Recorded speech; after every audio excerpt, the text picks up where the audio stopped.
ചെയ്യുന്നത്. ഇപ്പോൾ നമുക്കൊപ്പം അപ്പു ജോസഫ്, കേരള കോൺഗ്രസ് നേതാവ്, നമുക്കൊപ്പം ടെലിഫോൺ ലൈനിൽ ചേരുകയാണ്. ശ്രീ അപ്പു ജോസഫ്, ദാരുണമായ ഒരു സംഭവം കൂടി ഉണ്ടായിരിക്കുകയാണ്. ഇടുക്കിയിൽ ആണ് ഇപ്പോഴത്തെ സംഭവം. മുള്ളരിങ്ങാട് കാട്ടാന ആക്രമണത്തിൽ ഒരു യുവാവിന്റെ ജീവൻ നഷ്ടപ്പെടുന്നു. രണ്ടുപേരുണ്ടായിരുന്നു. ഒരാൾ ഓടി രക്ഷപ്പെട്ടതുകൊണ്ട് മാത്രം നിസാര പരിക്കുകളോടെ ഇപ്പോൾ ആശുപത്രിയിലെന്ന് മനസ്സിലാക്കുന്നു. ഈ സംഭവത്തെക്കുറിച്ച് അറിയാൻ കഴിഞ്ഞത് എന്തൊക്കെയാണ്? ഫെൻസിംഗ് ഉൾപ്പെടെ വേണം എന്ന ആവശ്യം ജനങ്ങളിൽ നിന്ന് ശക്തമായി ഇപ്പോൾ ഉയരുന്നു.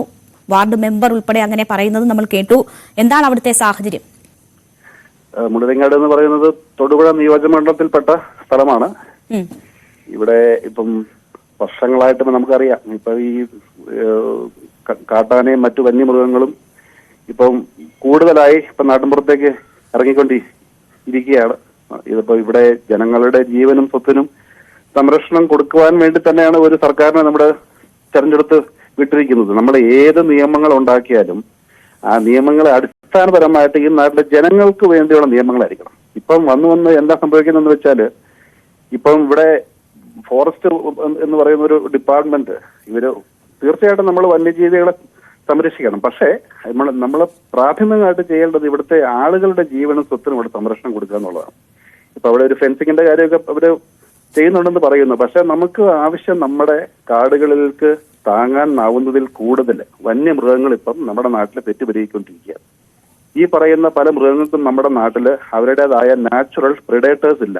അപ്പൊ പല പാശ്ചാത്യ രാജ്യങ്ങളും ചെയ്യുന്നത് പോലെ ഈ മൃഗങ്ങളുടെ എണ്ണം നമ്മൾ കൺട്രോൾ ചെയ്ത് അതിന് സിസ്റ്റമാറ്റിക് കള്ളിങ് തന്നെ പറയും.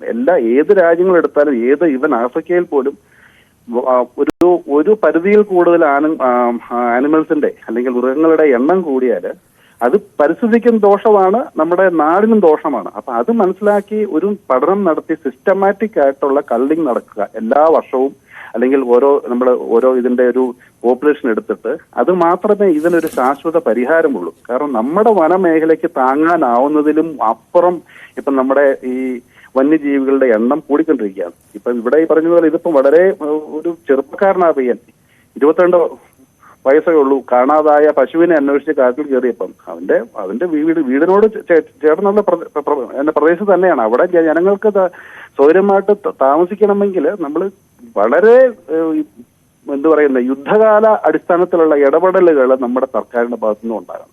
ഇതിപ്പം ഈ കഴിഞ്ഞ ദിവസം തന്നെ നമ്മൾ കണ്ടതാണ്, എത്രയോ ആളുകളെയാണ് ഇപ്പം ആന ചവിട്ടിക്കൊള്ളുന്നു. അല്ലെങ്കിൽ ഈവൻ ഇവിടെ നമ്മുടെ നാട്ടിലെ കർഷകർക്ക് പോലും അവരുടെ കൃഷി ഇടങ്ങളിൽ അവർക്ക് കൃഷി ചെയ്ത് ജീവിക്കാൻ പറ്റാത്ത ഒരു സാഹചര്യം ഇവിടെ നമ്മുടെ നാട്ടിൽ നിന്ന് ഈ ചെറുപ്പക്കാരെല്ലാം പലായനം ചെയ്യുന്നതിന് ഒരു കാരണവും ഇത് തന്നെയാണ്. അപ്പൊ തീർച്ചയായിട്ടും അടിയന്തരമായ രീതിയിലുള്ള ഇടപെടലുകൾ, ഒരു പഠനം തന്നെ നടത്തി ഇതിന് വേണ്ടത്. ഇപ്പം നമ്മളൊരു അപകടം വരുമ്പോൾ എല്ലാവരും ഇങ്ങനെ ചാനലിൽ വന്ന് സംസാരിക്കും, അത് അറിയും, പിന്നെ ആളുകൾ അതിനെക്കുറിച്ച് മറന്നുപോകും, മറ്റൊരു വിഷയം വരും. പക്ഷെ ഇത് ഏറ്റവും പ്രാധാന്യത്തോടെ കണ്ട് അടിയന്തര ഇടപെടലുകൾ നടത്തി ഇതിനൊരു ശാശ്വത പരിഹാരമാണ് നമ്മൾ കാണേണ്ടത്.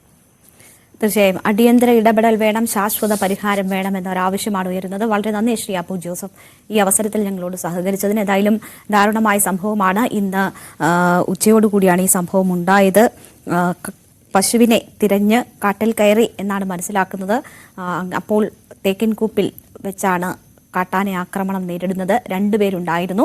ഒരാൾ ഓടി രക്ഷപ്പെട്ടു എന്നതാണ് നമുക്ക് മനസ്സിലാക്കാൻ കഴിയുന്നത്. മുള്ളരിങ്ങാട് സ്വദേശി അമർ ഇലാഹിയാണ് മരിച്ചിരിക്കുന്നത്.